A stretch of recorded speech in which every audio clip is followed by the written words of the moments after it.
This SEC on CBS postgame report is presented by Belfor, the leading disaster recovery partner for businesses and communities. And Missouri at home taking down Tennessee. And how about things at the end of the game getting a little chippy? And this dates back to last season when Tennessee throttled Missouri. It was 66-24 last season, and Josh Heupel elected to score a touchdown with less than a minute to play to run up the score. Eli Drinkwitz and Heupel met at half field at midfield, and things were said, and Eli said, I didn't forget about that. You don't forget about that. So he called a timeout. End of the game, he said, that's for you. Motion to the other sideline. We had a little, little pleasantries were said post-game. 36-7 the final from Columbia, Missouri. And for reactions, welcome to CBS Sports HQ college football analyst Barrett Silly. Barrett, end of the game, that's what we love, the drama, the beef. We'll get to the game in a second, but the gamesmanship there by Eli Drinkwitz.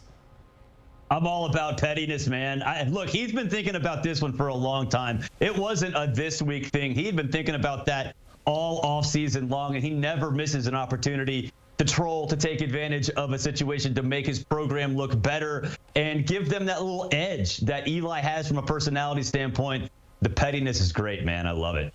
Yeah, you look at what Missouri has done, right? Eli Drinkwitz with this program has elevated its status. What you have seen over the last few years, what has he been able to do? And it starts with recruiting, especially with a kid like Cody Schrader, who had himself a day.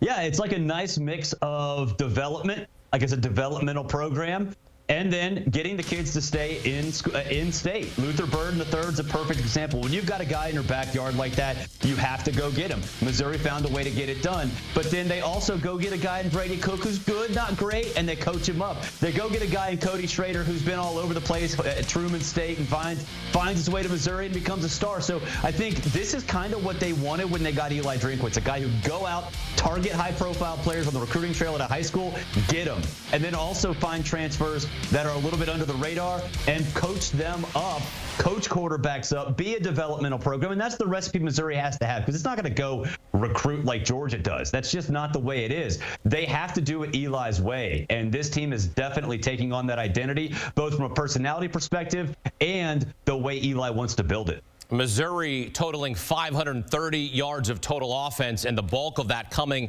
from the guy I just mentioned, the D2 transfer from Truman State University in Missouri, and now a starter and a star for the Tigers. He racks up 321 total yards, first player in SEC history with 200 yards rushing and 100 yards receiving.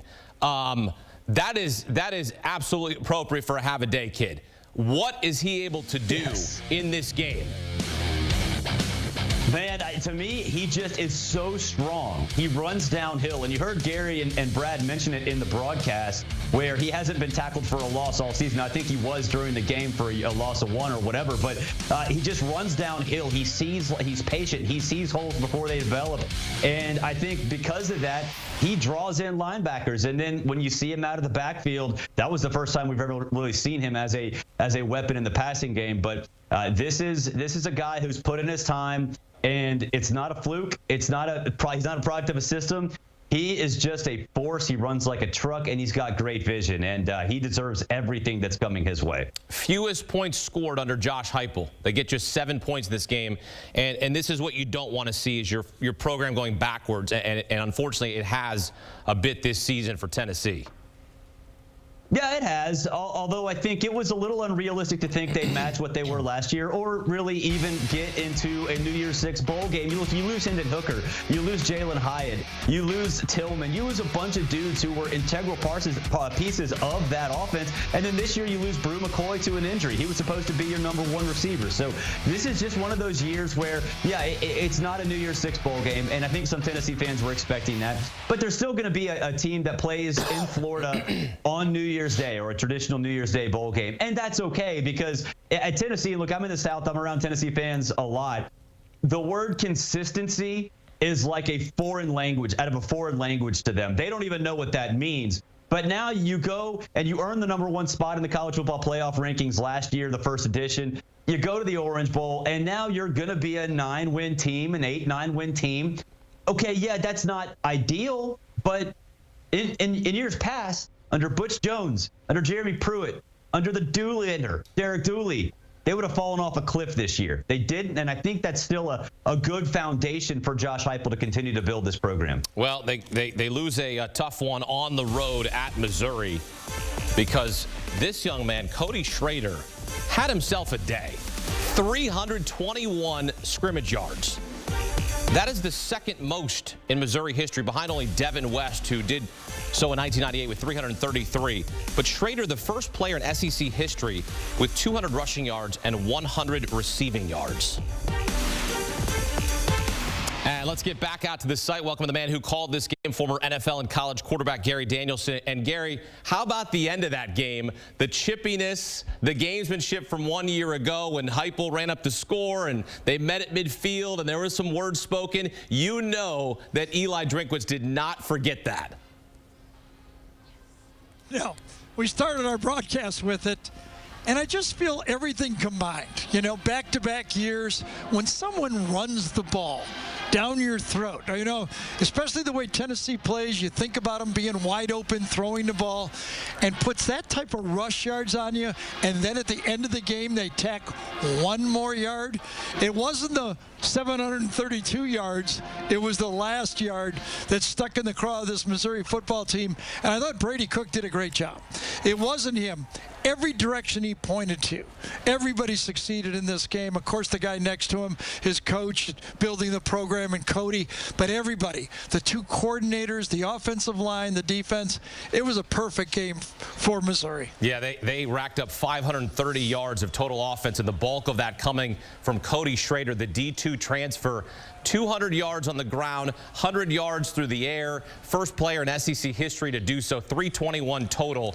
What did you see from him? He is tough to tackle. Absolutely. You know, I watched 3 games. He looked like that in every game. You know, I mean, he's been stopped maybe one time where he didn't do it, but if there's any room to run, he finds it. And I think he just has an understanding of the game. He works very hard at knowing where his help is when he runs the ball. He sets up his blockers beautifully, and he's a workhorse. I mean, he just goes and goes and goes. He will not admit that he's tired. He doesn't want off the field. If he's not carrying the ball, if he's not catching the ball, he's blocking out there. It was a great performance. Well, Missouri in line for a New Year's Six Bowl, and because of the win, now Georgia is into the SEC championship game, joining Alabama, who beat Kentucky earlier in the day. Look, Alabama has won 8 in a row, Gary, since that loss to Texas. Jalen Milroe looks like another player. He does. He's going to put himself into the Heisman talk if he keeps this up. He keeps winning and does a performance against Georgia. He'll be in New York City at least, I predict. A great season for Jalen Milroe. As good a story as out here. I mean, you know, Alabama tried to look all over the transfer portal to replace him. Then in the beginning of the year when he didn't have a good first game, they tried to replace him. And now he's playing at a really high level. How about that? Alabama's won 8 in a row, and Georgia has won a lot. What are they, 26 in a row, 27 tonight? Whatever it is, 2 hot teams. Before I let you go, because some criticize the move by Nick to bench Jalen Milroe after that loss to Texas, it has certainly motivated the young man. I know there were some in the media that would criticize Nick for benching him, and it's if it has motivated him to be better. You know, I really wouldn't call it a benching. I thought it was more of like, step aside, you know, gather your breath here. We're gonna play South Florida. We're gonna play South Florida in the game. You know, I thought he said, step back, look, you know, gather your breath. You could get your job back the game after this one. Whatever it is, I think it's would be foolish to doubt the measures that Nick Saban does to coach his football team. Seems like he knows what he's doing to me. Yeah, he does. I feel like that move paid off for sure for Jalen Milroe and the Tide. They've won 8 in a row and now headed to the SEC championship game against Georgia. It's like we knew this was going to happen all season long, Gary. It'll be the first meeting in the SEC championship between the 2 schools in 2 years. So looking forward to that. Looking forward to the call from you and Brad in a few weeks from now, the SEC championship game in Atlanta.